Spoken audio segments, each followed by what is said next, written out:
Bonjour, je suis Léa de chez francescpi.com, le site qui permet d'investir facilement dans la pierre papier. Dans cette vidéo, nous allons parler d'une SCPI européenne au positionnement clair et aux performances prometteuses, j'ai nommé Cœur d'Europe. Elle combine des avantages et des points de vigilance que je vais donc vous présenter. Je vais vous présenter notre avis, l'avis de France SCPI, via 3 points positifs et 3 points de vigilance. Si ce genre de vidéo vous plaît, n'hésitez pas à mettre un pouce vers le haut, à commenter ou encore à vous abonner. Comme vous pouvez le voir, je me trouve donc sur le site de France SCPI et je vais désormais pouvoir me rendre sur la fiche dédiée à Cœur d'Europe. On y retrouve toutes les infos clés, le rendement, les frais, la capitalisation et bien d'autres informations que vous pouvez comparer d'une SCPI à une autre avant de faire votre choix. Concernant le premier point positif, c'est parti. Son premier point positif à Cœur d'Europe, c'est son rendement qui est compétitif et sa fiscalité qui est avantageuse. Effectivement, en 2024, Cœur d'Europe affiche un taux de distribution de 6,2%, soit un taux de distribution qui est quand même nettement au-dessus de la moyenne du marché, qui s'élève à 4,73%. C'est un excellent score pour une SCPI européenne qui est encore jeune. Ça montre qu'elle a su bien démarrer au bon moment et être performante. Un autre avantage qui est non négligeable, c'est grâce à son implantation à l'étranger, les revenus perçus ne sont pas soumis aux prélèvements sociaux. On bénéficie donc d'une économie potentielle de 12,2% pour les investisseurs qui sont fiscalisés en France. Une fiscalité qui est avantageuse, qui peut également améliorer donc le rendement net en main. Concernant le deuxième point positif, c'est une diversification géographique et typologique. Effectivement, Cœur d'Europe, elle investit dans plusieurs pays européens comme l'Allemagne, l'Espagne, le Portugal ou encore la Belgique. Ça lui permet de limiter les expositions aux cycles économiques locaux et donc de mutualiser les risques. Côté actif, le portefeuille il est réparti entre des commerces, des bureaux, mais aussi de la logistique, ce qui lui permet d'être moins dépendante d'un seul secteur et également plus résiliente face aux aléas économiques. Le troisième point positif de Cœur d'Europe, c'est un gestionnaire expérimenté et une démarche ESG. Effectivement, Cœur d'Europe, elle est pilotée par Sogénial Immobilier, une société de gestion qui est reconnue, avec plus de 40 ans d'expérience, notamment dans la gestion d'actifs immobiliers. C'est un historique qui rassure, surtout pour une SCPI qui est relativement récente. Et depuis fin 2024, la SCPI elle est également labellisée ISR, c'est preuve d'un engagement clair en faveur de l'investissement qui est responsable.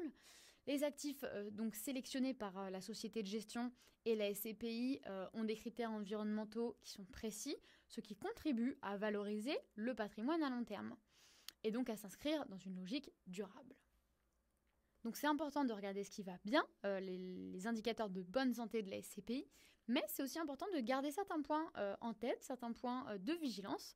Je vais notamment commencer par le premier point de vigilance, ce sont ces frais élevés. Effectivement, Cœur d'Europe affiche 12% de frais de souscription et 12% de frais de gestion, soit des niveaux supérieurs à la moyenne du marché, on peut dire légèrement supérieurs. Cela peut impacter la rentabilité nette à moyen terme, surtout si les performances venaient à ralentir. Ces frais ne sont pas rares sur le marché, mais il est important de les prendre en compte dans votre stratégie de détention. Évidemment, en pensant à long terme. Encore une fois, je le rappelle, la SCPI, c'est un investissement à long terme. Le second point de vigilance, c'est une exposition accrue au risque de marché en zone euro. La stratégie, elle est 100% européenne et ça implique également des risques. Bien que la SCPI elle soit implantée exclusivement dans la zone euro, ce choix, il limite sa diversification monétaire et l'expose aux risques macroéconomiques communs à cette région. Inflation, remontée des taux, ralentissement économique, tout ça, c'est à prendre en compte. En cas de dégradation conjoncturelle en zone euro, la SCPI, elle pourrait voir simultanément plusieurs marchés impactés, ce qui affecterait donc la stabilité de ses revenus locatifs. Et enfin, le troisième point de vigilance, c'est sa capitalisation et sa concentration. C'est le dernier point de vigilance, c'est la taille de la SCPI. Avec une capitalisation de 170 millions d'euros, Cœur d'Europe, elle est relativement modeste. Cela peut limiter donc sa capacité à intervenir sur les gros dossiers immobiliers ou à se positionner sur les marchés les plus concurrentiels. De plus, son patrimoine reste concentré dans quelques pays, ce qui peut augmenter également le risque si l'un de ces marchés venait à se retourner. Si vous souhaitez creuser davantage votre analyse concernant la SCPI Cœur d'Europe ou une autre SCPI, Ça tombe bien, on a un outil qui est déjà tout fait, tout beau, tout propre et qui est super pratique, qui regorge d'informations clés pour vraiment faire un choix éclairé. Donc ce document, je vous le mets dans la barre d'informations, mais il est également disponible sur notre site. Vous pouvez le télécharger juste ici sur le bandeau. Et comme vous pouvez le voir, on vous demande vos coordonnées sur le formulaire et ensuite vous pouvez télécharger cet outil qui est vraiment très très très utile. Par exemple, je vous le montre ici, comme vous pouvez le voir, il y a de nombreux indicateurs, on a également fait des graphiques, c'est vraiment un document qui est très complet. Donc ça, c'était pour ce qui était de l'outil, je vous encourage vivement à le télécharger. Et si vous avez un projet d'investissement, je vous encourage également à prendre rendez-vous avec l'un de nos conseillers.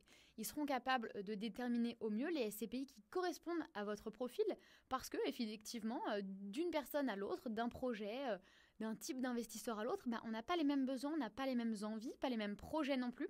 Donc c'est pour ça que je vous invite vraiment à bénéficier d'un accompagnement personnalisé. Si ce genre de vidéo vous plaît, encore une fois, n'hésitez pas à nous laisser un commentaire ou encore à vous abonner. Je vous dis à très vite pour une nouvelle vidéo et bonne journée!